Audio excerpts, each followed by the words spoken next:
मुझे अधूरा हिसाब देने में कोई झिझक नहीं है, क्योंकि हमारे अधूरे हिसाब को कई गुना कम भी कर दे तो भी आप उसको परास्त नहीं कर पाएंगे श्रीमान केजरीवाल। मैं दिल्ली के चुनाव के मैदान में आऊंगा तब पूरा हिसाब लेकर आऊंगा केजरीवाल जी। एक बंगलों से पेट नहीं भरा, 2 बंगलों से पेट नहीं भरा, 3 बंगलों से पेट नहीं भरा, 4 बंगलों से पेट नहीं भरा, 50,000 गज एक शीश महल बनाया दिल्ली वासियों के 45 करोड़ के खर्चे से। और केजरीवाल जी आपको इसका हिसाब देना पड़ेगा।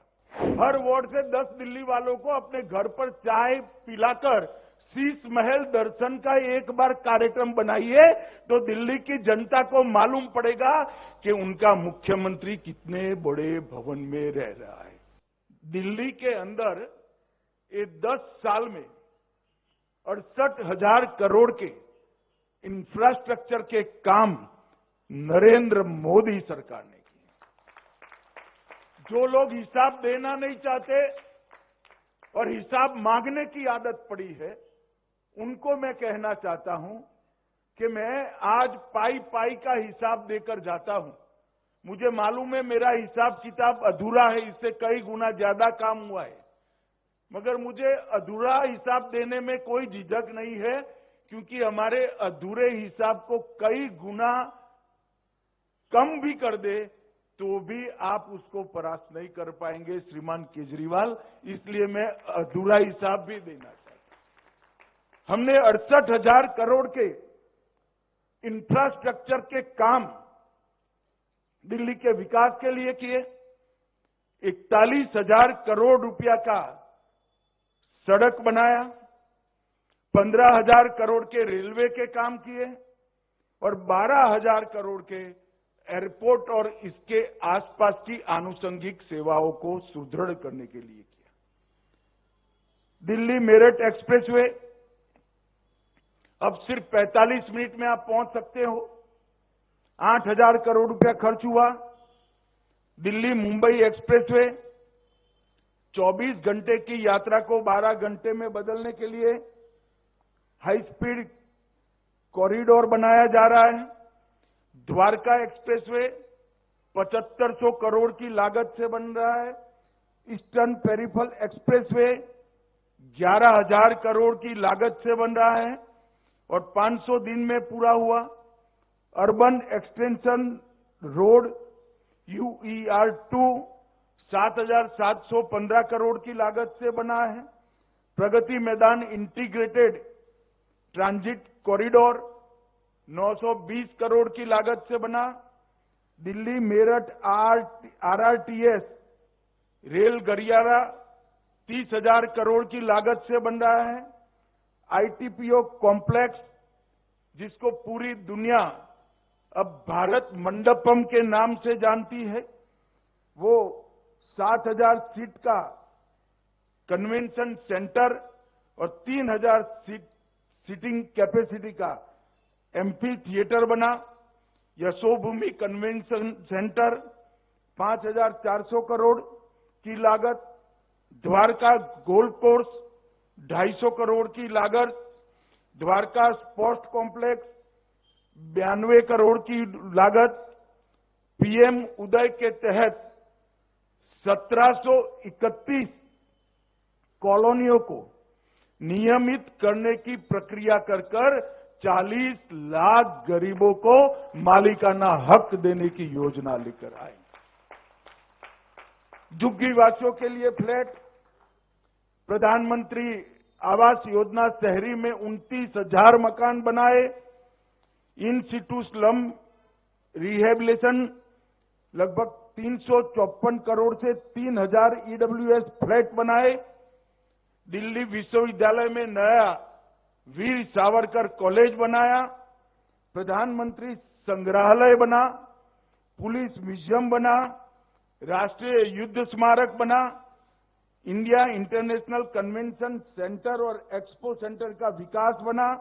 ऑक्सीजन पार्क्स बने और ग्रीन इनिशिएटिव भी ढेर सारे ले लिए गए। अब इतना सारा इंफ्रास्ट्रक्चर का काम, और मैं फिर से स्पष्टता करना चाहता हूं कि अधूरा हिसाब है, आनन फानन में बनाया गया है। मैं दिल्ली के चुनाव के मैदान में आऊंगा तब पूरा हिसाब लेकर आऊंगा केजरीवाल जी, मगर मैं आपको पूछना चाहता हूं कि आपने क्या किया, इसका जरा हिसाब दिल्ली वासियों को दीजिएगा। मैं अभी मेरे घर पर कुछ बच्चे मिलने आए थे, तो साहसिकता से मैं बात कर रहा था कि भाई ये हुआ ये हुआ ये हुआ। फिर मैंने उनको पूछा कि भाई केजरीवाल जी ने क्या करा, और मैंने ही जवाब दे दिया मेरी गलती हो गई कि कुछ नहीं किया। तो एक बच्चे ने स्फूर्ति से कहा कि साहब ऐसा नहीं है, आप इतना अन्याय उनको मत करिए, और दृढ़ता से के साथ विश्वास के साथ कहा। तो मैंने कहा क्या कहना चाहते हैं, अब क्या किया? तो कि एक बड़ा 45 करोड़ का शीश महल उन्होंने अपने रहने के लिए बनाया। जो राजनीति में आए तब कहते थे हम सरकारी गाड़ी नहीं लेंगे, सरकारी बंगलो नहीं लेंगे, एक नए प्रकार की राजनीति का आगाज करेंगे। एक बंगलों से पेट नहीं भरा, 2 बंगलों से पेट नहीं भरा, 3 बंगलों से पेट नहीं भरा, 4 बंगलों से पेट नहीं भरा, 50,000 गज एक शीश महल बनाया दिल्ली वासियों के 45 करोड़ के खर्चे से। और केजरीवाल जी आपको इसका हिसाब देना पड़ेगा, दिल्ली की जनता को हिसाब देना पड़ेगा। किसके पैसे से 6 करोड़ के डिजाइनर मार्बल लगाए आपने?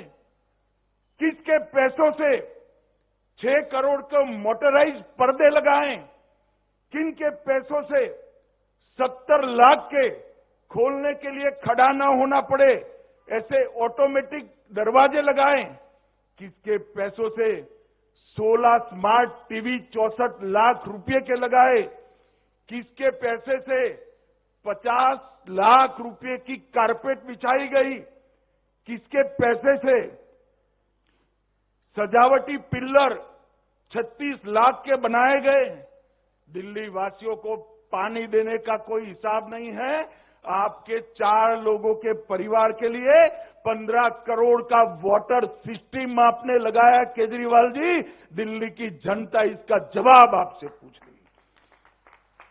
रिक्लाइनर सोफा और ढेर सारी सुविधाएं, इसमें से कुछ चीजें तो ऐसी है जिसका नाम ही मैंने तो पहली बार सुना, भैया ऐसा भी कहीं हो सकता है।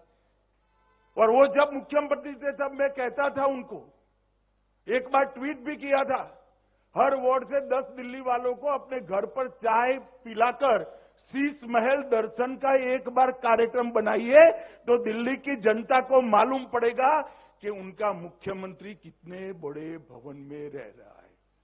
भाइयों बहनों, दिल्ली के इंफ्रास्ट्रक्चर के लिए जब काम करने का मौका मिला, 10 साल का मौका मिला, और उस वक्त उन्होंने क्या किया?